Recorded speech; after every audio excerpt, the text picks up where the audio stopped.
Hi, today டைரிஸில் morning vlog பார்க்கலாம். So yesterday நைட்டில் தூங்கவே இல்லைங்க. ஸோ ரொம்ப லேட்டாக தான் எழுந்தேன். ஸோ அப்படியே மார்னிங் வந்து ஒரு பொமோ ஜூஸ் போட்டு குடிச்சு ஸ்டார்ட் பண்ணியாச்சு. ரொம்ப ஹீட்டாக இருக்குது. ஸோ இங்கே தான் அப்படி இருக்கா, எல்லா இடத்துலையும் அப்படி இருக்கான்னு தெரியல. ஸோ என் பொண்ணுக்கு ஒரு gift ஆர்டர் பண்ணியிருந்தாங்க என் ஹஸ்பண்ட். பில்லோ பார்க்க ரொம்ப அழகாக இருந்துச்சு. ஸோ உள்ளே ஓப்பன் பண்ணி பார்த்தா ஒரு டால் க்யூட்டாக இருக்குங்க. ஸோ அது எப்படித்தான் தெரியல. செகண்ட் பேபி வந்தாலே ஃபஸ்ட் பேபி எல்லாமே நாங்களே பண்ணிக்கிறோமா, நீ தம்பியை பாருமா அப்படின்னு சொல்லிட்டா. ஸோ க்ரூமிங்லாம் அவங்களே பண்ணுறாங்க. பார்க்கவும் கேட்கவும் ஹாப்பியாக தான் இருக்குது. ஸோ டெய்லி அது பண்ணாங்கன்னா நம்மளுக்கு ஹாப்பியாக தான் இருக்கும். ஸோ ஃபிஷ்ஷுக்கெல்லாம் அவங்களே சாப்பாடு போடுறது எல்லாமே நானே பார்த்துக்கிறேம்மா அப்படின்னு சொல்லிட்டாங்க.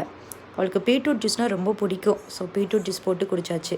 ஸோ நானும் விஹானாவும் அப்படியே Lord of the Rings movie பார்த்தோம். ஸோ அவளும் என்னோட சேர்ந்து இந்த மூவி வந்து நிறையா பார்ப்பா, அவங்க அப்பா கூட சேர்ந்து. ஸோ எனக்கு இந்த மூவி பார்த்திங்கன்னா சின்ன வயசுலேருந்தே நிறையா பார்ப்பேன் நான். ஸோ யாருக்கெல்லாம் வந்து பார்த்திங்கன்னா இந்த Lord of the Rings movie பிடிக்கும், என்ன கேரக்டர் பிடிக்கும்னு கமெண்ட்டில் சொல்லுங்கள். பாய்.